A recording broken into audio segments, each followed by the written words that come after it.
Hello nursing students, the nursing study aid YouTube চ্যানেলে তোমাদেরকে স্বাগত। আগের ভিডিওতে আমরা ডিসকাস করেছিলাম অ্যাকিউট রেনাল ফেলিয়ার নিয়ে। What is acute renal failure, what are the causes, that is aetiology of acute renal failure.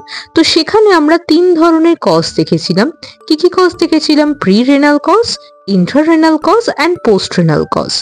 আজকের ক্লাসটা শুরু হবে pathophysiology of acute renal failure, মানে অ্যাকিউট রেনাল ফেলিয়ার হলে বডিতে কি কি প্যাথোফিজিওলজিক্যাল চেঞ্জ হয় সেইটা নিয়ে আমরা ডিসকাস করতে চলেছি।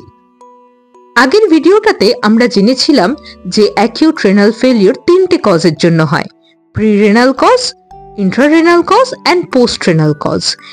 প্রি রেনাল কজ হচ্ছে বডির অন্য কোনো অর্গানে যদি কোনো কারণে কোনো প্রবলেম তৈরি হয় এবং সেখান থেকে বডিতে ফ্লুইড ভলিউম কমে যায়, তাহলে সেটা যদি রেনাল ফেলিওর লিড করে তাহলে সেই কজগুলো হচ্ছে প্রি রেনাল কজ। তারপর জেনেছিলাম ইন্ট্রারেনাল কজ, যখন কিডনির নিজস্ব স্ট্রাকচারাল কোনো প্রবলেম হচ্ছে, কিডনির নিজস্ব স্ট্রাকচারে বা কিডনির মধ্যে কোনো প্যাথোলজি তৈরি হচ্ছে, আর সেটা থেকে যখন রেনাল ফেলিয়ার ডেভেলপ করছে সেটাকে বলা হচ্ছে ইন্ট্রারেনাল কজ। তারপরে বলেছিলাম post renal cause. Post renal cause মানে হচ্ছে কিডনির সাথে অ্যাসোসিয়েটেড যে সমস্ত অর্গানগুলো থাকে, যেমন prostate gland, urinary bladder, ureter, এগুলোতে কোনো প্রবলেমের কারণে যখন অ্যাকিউট রেনাল ফেলিয়ার ডেভেলপ করছে সেগুলো হচ্ছে পোস্ট রেনাল কজের মধ্যে পড়ে। এই 3টে কজ থেকে কিভাবে অ্যাকিউট রেনাল ফেলিয়ার ডেভেলপ করে, মানে এই 3 ধরনের কজের কারণে কি কি প্যাথোফিজিওলজিক্যাল চেঞ্জেস হয় কিডনিতে এবং বডি সিস্টেমে, সেটাই ডিসকাস করতে চলেছি। তো প্রথমেই আমরা দেখে নেব প্রি রেনাল কজ থেকে কি কি হতে পারে। প্রি রেনাল কজের কারণে প্রথমে যেটা হয় হাইপোভোলেমিয়া, মানে ব্লাড ভলিউমটা কমে যায়। হাইপো মানে কম, ভোলেমিয়া মানে ভলিউম অফ ব্লাড, মানে যখন ব্লাড ভলিউমটা কোনো কারণে কমে যাচ্ছে সেই সিচুয়েশনটাকে বলা হচ্ছে হাইপোভোলেমিয়া। হাইপোভোলেমিয়া হলে কিডনিতে একটা স্টিমিউলাস চায়, তাই সেটা স্টিমিউলেট করছে কিডনিকে। That is second point is stimulate kidneys. তারপরে পয়েন্টে কি আছে? Stimulate renin angiotensin system. যখন কোনো কারণে বডিতে হাইপোভোলেমিয়া হয় তখন ব্লাড প্রেশার ড্রপ করে বা ব্লাড প্রেশার কমে যায়, আর ব্লাড প্রেশার কমে গেলে কিডনি রেনিন রিলিজ করতে থাকে, মানে রেনিন নিঃসরণ করতে থাকে। এই রেনিন রিলিজ করবার ফলে কি হয়? অ্যানজিওটেনসিনোজেন, অ্যানজিওটেনসিন 1 আর অ্যানজিওটেনসিন 2 তে স্প্লিট করে যায়, বা অ্যানজিওটেনসিনোজেন থেকে অ্যানজিওটেনসিন 1 বা অ্যানজিওটেনসিন 2 তৈরি হয়। এই অ্যানজিওটেনসিন হরমোন ব্লাড প্রেশার বাড়াতে সাহায্য করে। অ্যানজিওটেনসিন হরমোনের কারণে পেরিফেরাল যে রেনাল আর্টারি থাকে সেখানে ভ্যাসোকনস্ট্রিকশন হয়, মানে ব্লাড ভেসেলগুলোর ডায়ামিটারটা কমে যায় বা কনস্ট্রিকশন হয়ে যায়, এবং তার ফলে কি হয়? ব্লাড ফ্লোটা কমে যায়। কোথায় কমে যায়? কিডনির নিজস্ব ব্লাড ফ্লো কমে যায়, এবং কিডনির নিজস্ব ব্লাড ফ্লো কমে গেলে যেটা হবে, গ্লোমেরুলাস যেটা থাকে নেফ্রনে, এই গ্লোমেরুলাস পার্টটাতে কিন্তু ক্যাপিলারি প্রেশার অত্যন্ত কমে যাবে, কারণ গ্লোমেরুলাস ছোট ছোট ব্লাড ভেসেল বা ক্যাপিলারি গুচ্ছ দিয়ে তৈরি হয়। এবার যদি কিডনিতেই কোনো কারণে ব্লাড ফ্লো কমে গেল, তাহলে নেফ্রনের গ্লোমেরুলাস আর কি করে ব্লাড পাবে? সেই কারণে কি হয়? গ্লোমেরুলার প্রেশারটা অনেকটা কমে যায় এবং সেখান থেকে ইউরিন ফর্মেশনও কমে যায়, যেটা কিনা অ্যাকিউট রেনাল ফেলিয়ারের একটা সিমটম। এই গেল আমাদের প্রি রেনাল কজ থেকে কিভাবে অ্যাকিউট রেনাল ফেলিয়ার ডেভেলপ করছে সেইটা। এরপরে আমরা ডিসকাস করব ইন্ট্রারেনাল কজ। ইন্ট্রারেনাল কজে কি হচ্ছে? কিডনিরই ইন্টারনাল স্ট্রাকচারে কোনো একটা ড্যামেজ হচ্ছে এবং সেই কারণে অ্যাকিউট রেনাল ফেলিয়ার ডেভেলপ করছে। প্রধানত প্রবলেমটা হয় নেফ্রনে। নেফ্রনের যে টিউবিউলগুলো থাকে সেইখানে ড্যামেজ হয়ে যায়, তাই এই ফ্লোচার্টের ফার্স্ট পয়েন্টেই আছে ড্যামেজ টিউবিউল। এরপর সেখান থেকে হচ্ছে ইন্টারস্টিশিয়াল ইডিমা।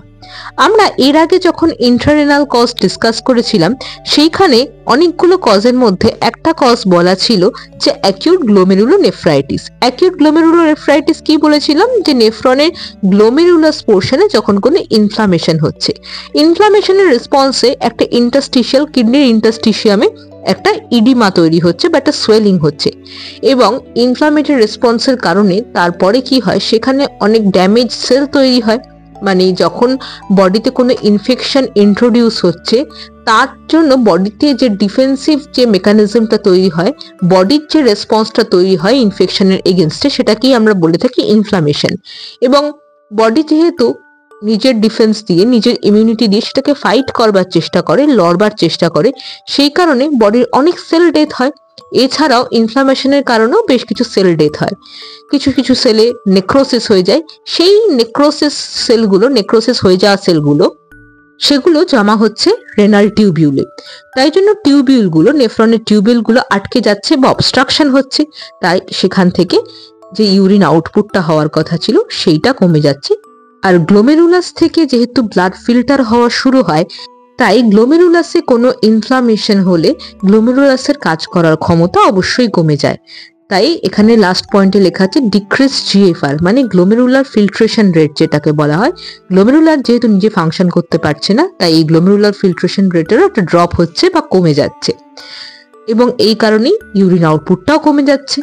তাই জন্য সেটা এআরএফ বা অ্যাকিউট রেনাল ফেলিয়ারকে লিড করছে বা অ্যাকিউট রেনাল ফেলিয়ার ডেভেলপ করছে। এরপরে আমরা আসবো পোস্ট রেনাল কজ থেকে কিভাবে এআরএফ বা অ্যাকিউট রেনাল ফেলিয়ার ডেভেলপ করে।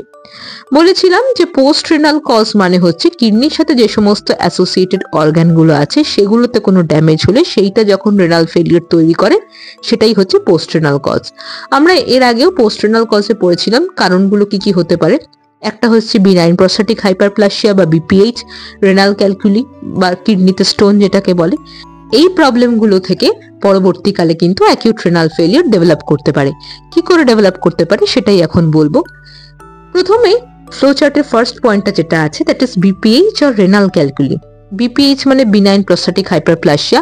যখন প্রস্টেট গ্ল্যান্ড অনেকটা এনলার্জড হয়ে যায় বা বড় হয়ে যায়, সেটা ইউরেথ্রাকে দুপাশ থেকে প্রেসার দেয় এবং ইউরেথ্রা ন্যারো হয়ে যায়। তখন ইউরিনটা আর নর্মালি ড্রেন হতে বা ইউরিনটা বেরিয়ে আসতে পারে না। একইভাবে যদি কিডনিতে কোনো কারণে স্টোন হয় এবং সেই স্টোনটা যদি ইউরেটারকে অবস্ট্রাকশন করে দেয়, সেই স্টোনটা যদি ইউরেটারে গিয়ে লজ করে যায় বা আটকে যায়, তখন কিন্তু কিডনি থেকে আসা ইউরিন আর ব্লাডার পর্যন্ত, মানে ইউরিনারি ব্লাডার পর্যন্ত পৌঁছতে পারে না। তো সেটাই এখানে বলা হয়েছে obstruction to normal urinary pathway, যেটা সেকেন্ড পয়েন্টে আছে। Obstruction to normal urinary pathway মানে হচ্ছে কিডনিতে ইউরিনটা ফার্স্টে তৈরি হয়, সেইটা ইউরেটার দিয়ে এসে ইউরিনারি ব্লাডারে জমা হয়। এটা হলো ইউরিনের নর্মাল পাথওয়ে। কিন্তু যদি স্টোনের কারণে বা অন্য কোনো কারণে যদি নর্মাল পাথওয়েটা অবস্ট্রাকশন হয়ে যায়, এমনকি ইউরেথ্রা, ব্লাডার থেকে যেখান দিয়ে ইউরিন বেরিয়ে আসে সেখানেও যদি অবস্ট্রাকশন হয়ে যায়, তাহলে ইউরিনের যে নর্মাল পাথওয়ে সেখানে একটা বাধা পড়ছে। সেখান থেকে কি হচ্ছে? হাইড্রোনেফ্রোসিস। হাইড্রোনেফ্রোসিস হচ্ছে এমন একটা সিচুয়েশন যখন কিডনির মধ্যে ফ্লুইড জমে যাচ্ছে বা ফ্লুইড বিল্ড আপ হচ্ছে। মানে কিডনি থেকে তো ইউরিনটা তৈরি হয়ে ইউরেটার দিয়ে ব্লাডারে জমার কথা এবং ইউরেথ্রা দিয়ে বডি থেকে বেরিয়ে যাওয়ার কথা, কিন্তু ইউরেথ্রাতে বা ব্লাডারে বা ইউরেটারে যেহেতু অবস্ট্রাকশন হয়েছে, সেই জন্য কিডনি থেকে ইউরিনটা আর এই পথে বেরোতে পারছে না এবং কিডনির মধ্যেই জমা হচ্ছে এই এক্সেস ইউরিনটা। ইউরিনটা জমা হওয়ার কারণে কিডনির মধ্যে ইউরিন বা ফ্লুইড জমা হচ্ছে। তো সেই সিচুয়েশনটাকে বলা হচ্ছে হাইড্রোনেফ্রোসিস। সেখান থেকে কি হচ্ছে? Renal parenchymal damage. ইউরিন অ্যাকিউমুলেশনের ফলে কিডনির নিজস্ব যে টিস্যু থাকে সেখানে অনেকগুলো ড্যামেজ হয়। এই ইউরিনটা জমে থাকার কারণে যেটা হয়, সেলগুলোতে অ্যাট্রফি হতে পারে, মানে সেলগুলো, কিডনির যে নিজস্ব সেলগুলো সেগুলো ড্যামেজ হতে পারে। নেফ্রনের টিউবিউলগুলো ড্যামেজ হতে পারে। কিডনির যে কর্টেক্স এরিয়া থাকে সেটা থিনিং হয়ে যেতে পারে। কিডনির যে ফাংশন সেই কারণে নষ্ট হয়ে যেতে পারে এবং এইভাবেই গ্লোমেরুলাসও আস্তে আস্তে ফাংশন করাটা থামিয়ে দেবে বা ফাংশন করাটা কমে যাবে। তাই লাস্ট পয়েন্টে বলা আছে ডিক্রিজ জিএফআর, মানে ডিক্রিজ গ্লোমেরুলার ফিল্ট্রেশন রেট, এবং সেখান থেকে কিডনি ফেলিয়ার হচ্ছে। তো এইভাবেই আমরা তিনটে কজ থেকে পেলাম প্যাথোফিজিওলজি। এই তিনটে কজ আলাদা আলাদা ভাবে কি করে অ্যাকিউট রেনাল ফেলিয়ারের দিকে ডেভেলপ করছে। এরপর আমরা ডিসকাস করব clinical course or stages of acute renal failure. যেসব পেশেন্টের অ্যাকিউট রেনাল ফেলিয়ার তৈরি হয় বা ডেভেলপ করে, সেসব পেশেন্টের এই অসুখটার কি কি ক্লিনিক্যাল কোর্স চলে বা কি কি স্টেজের মধ্যে দিয়ে যায় সেটাই এখানে ডিসকাস করব।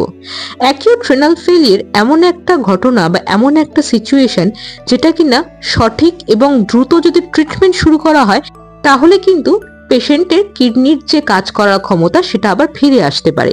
অর্থাৎ কিডনি যে ফাংশনটা লস করেছিল সেটা থেকে আবার রিকভারি হতে পারে, কিডনি আবার তার ইউরিন ফর্মেশন শুরু করতে পারে। তো এই ডিজিজটার যে ক্লিনিক্যাল স্টেজেসগুলো সেগুলো একটু ডিসকাস করে নিই। ফার্স্ট হচ্ছে ইনিশিয়েটিং ফেজ, যখন শুরু হচ্ছে। begins at the time of renal insult and continues till the symptoms become apparent. It can last from hours to days. এটা শুরু হচ্ছে কখন? যখন কিডনিতে ইনজুরিটা শুরু হলো, মানে যখন এই প্রি রেনাল, ইন্ট্রারেনাল এবং পোস্ট রেনাল এরম কোনো কজের কারণে যখন কিডনিতে ড্যামেজটা শুরু হলো সেই সময় থেকে। এবং কতক্ষণ এই ফেজটা চলতে থাকে? যখন সিমটম একটু একটু করে দেখা দিচ্ছে, মানে লক্ষণগুলো আস্তে আস্তে শুরু হচ্ছে, সেই পর্যন্ত এটাকে বলা হচ্ছে ইনিশিয়েটিং ফেজ, মানে কিডনিতে যে ড্যামেজটা সেটা চলছে। এটা কতদিন চলতে পারে? এটা কিছু ঘন্টা চলতে পারে বা কিছু দিন পর্যন্ত চলতে পারে। এর পরের ফেজটা হচ্ছে অলিগিউরিক ফেজ। অলিগিউরিক ফেজে কি বলা হচ্ছে? অলিগিউরিয়া caused by reduced GFR occurs within 1 to 7 days.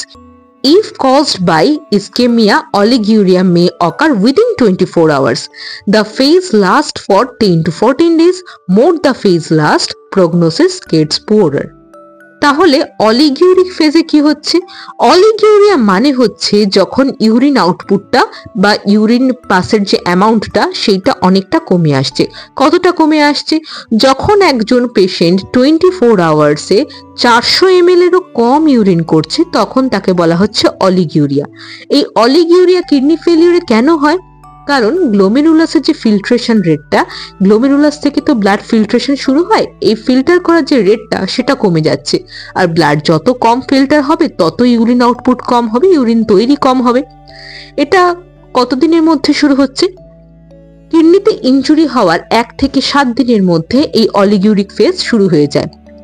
যদি অলিগিউরিক ফেজটা ইস্কেমিয়ার কারণে হয়, ইস্কেমিয়ার কারণে হয় বলতে, ইস্কেমিয়া হচ্ছে যখন কিডনিতে বা রেনাল টিস্যুতে ব্লাড ফ্লো কমে যাচ্ছে, এবং ব্লাড ফ্লো কমে যাওয়ার জন্য যদি কিডনি ফেলিয়ার শুরু হয় তাহলে কিন্তু অলিগিউরিয়া ইস্কেমিয়ার কারণে হচ্ছে। এবং ইস্কেমিয়ার কারণে হলে এই অলিগিউরিয়াটা কিডনির ড্যামেজের 24 আওয়ার্সের মধ্যে, মানে 24 ঘন্টার মধ্যে শুরু হয়ে যেতে পারে। যদি ইস্কেমিয়ার কারণে রেনাল ফেলিয়ার ডেভেলপ করে তাহলে 24 ঘন্টার মধ্যে কিন্তু পেশেন্টের ইউরিন আউটপুট কমতে শুরু করবে। এই ফেজটা কতদিন চলে? এই ফেজটা চলতে পারে 10 থেকে 14 দিন। যতদিন এই ফেজটা চলবে তত কিন্তু কিডনির অবস্থা আরো খারাপ হতে থাকবে। এই অলিগিউরিক ফেজ যেসব পেশেন্টের বেশি দিন চলে তাদের কিন্তু রিকভারি হওয়ার সময়টা অনেকটা বেশি বেড়ে যায়, বা রিকভারি পুরোপুরি নাও হতে পারে। অ্যাকিউট রেনাল ফেলিয়ার থেকে কিন্তু অনেক সময় ক্রনিক রেনাল ফেলিয়ারও হয়। এর পরের ফেজ হচ্ছে ডাইউরেটিক ফেজ। এখানে কি বলা হচ্ছে? gradual increase in urine output. Urine output becomes 1 to 3 liter per day. Nephrons are not fully functioning. Osmotic diuresis causes higher volume of urine, but tubules are unable to concentrate urine. In this, hypovolemia hypotension may occur. This stage lasts for 1 to 3 weeks. এই স্টেজটা কখন আসে? আমরা জানি যে কিডনিতে কোনো injury হলে আস্তে আস্তে ইনিশিয়েটিং ফেজ এবং অলিগিউরিক ফেজটা আসে। এই ইনজুরিটা যখন নিজে থেকে হিল করছে বা কিডনিতে যখন আবার ব্লাড ফ্লো একটু একটু করে স্টার্ট হচ্ছে, তখন এই ডাইউরেটিক ফেজটা আসে। এখানে কি হয়? আস্তে আস্তে ইউরিন আউটপুটটা বাড়ে। এর আগের স্টেজে যে অলিগিউরিয়াটা হচ্ছিল, মানে ইউরিন আউটপুটটা বেশ কমে গেছিল, এখানে কিন্তু আস্তে আস্তে ইউরিন আউটপুটটা বাড়ছে। ইউরিন আউটপুট কত হয়? আস্তে আস্তে অনেকটাই বেড়ে যায়।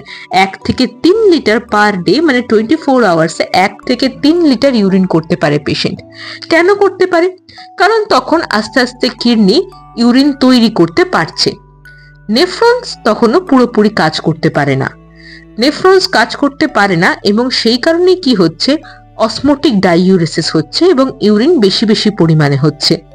নেফ্রনের যে টিউবিউলগুলো সেগুলো ইউরিন কনসেন্ট্রেট করতে পারছে না। আসলে নেফ্রনের থ্রুতে যখন ব্লাডের ফিল্ট্রেশনটা শুরু হয়, এটা শুরু হচ্ছে নেফ্রনের গ্লোমেরুলাস থেকে।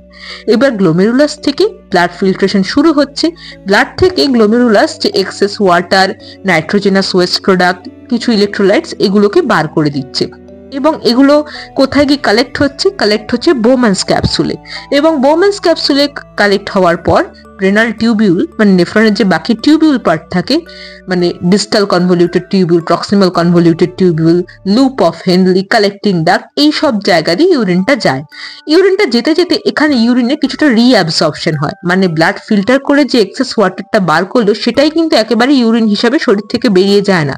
সেটা সে এক্সেস ওয়াটারটা বার করে দিল বটে, কিন্তু তার থেকেও কিছুটা পোর্শন আবার বডিতে ফিরে যায়, রিঅ্যাবসর্পশন হয়।